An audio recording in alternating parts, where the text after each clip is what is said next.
অনেক সময় দেখবেন আপনি যাকে বেশি ভালোবাসবেন সে আপনার থেকে তাড়াতাড়ি দূরে সরে যায়।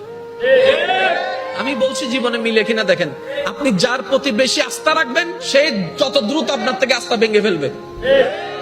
আপনি যার প্রতি বেশি ডিপেন্ডেন্ট হবেন সে বেশি আপনাকে ধোঁকা দিবে। আপনি যাকে বেশি বিশ্বাস করবেন এই দুনিয়ায় দেখবেন যে কেমন জানি সে চেহারায় পাল্টায় ফেলছে, কেমন কেমন জানি ইচ্ছাই হোক অনিচ্ছাই হয়ে যায়।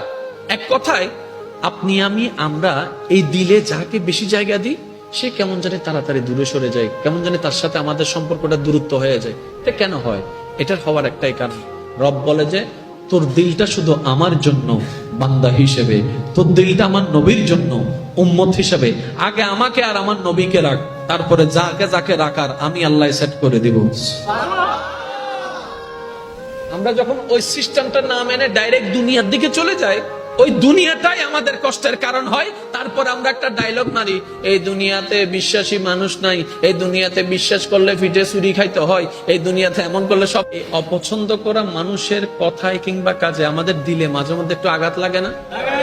প্রথম কথা মনে রাখবেন ভাইয়া, এই দুনিয়াতে আপনি আমি যতই যাই কিছু করি, চট্টগ্রামের ভাষায় যদি বলি কলিজা কাইটাও যদি খাওয়াই দিই,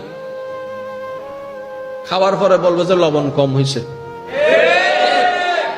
কলিজা খাওয়াইছেন এটাতে বলবে না, ওই লবণ কম হয়েছে এটা ঠিকই বলবে।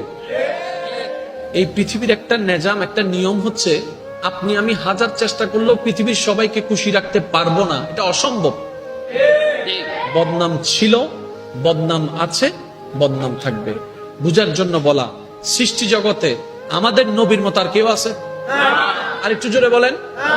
আমাদের নবীর মতো সুন্দর চরিত্রওয়ালা, যার চরিত্রের প্রশংসা স্বয়ং রব কোরআনে করেছেন, এমন চরিত্রওয়ালা আর কেউ আছে? অথচ এই দুনিয়া, এই সমাজ, হাজার মানুষ সাক্ষী সেই নবীর চরিত্র নিয়েও একদল প্রশ্ন তুলেছে, একদল বিরূপ মন্তব্য করেছে। তাহলে যেই দল, যেই জায়গায়, যেই দেশে, যেই পৃথিবীতে, যেই কালচারে নবী রাহমাতুল লিল আলামিনের মতো একজন আল্লাহর নবীর চরিত্রকে পর্যন্ত কথা বলতে মানুষ দ্বিধা করছে না, সে জায়গায় আপনি আমি আর কে?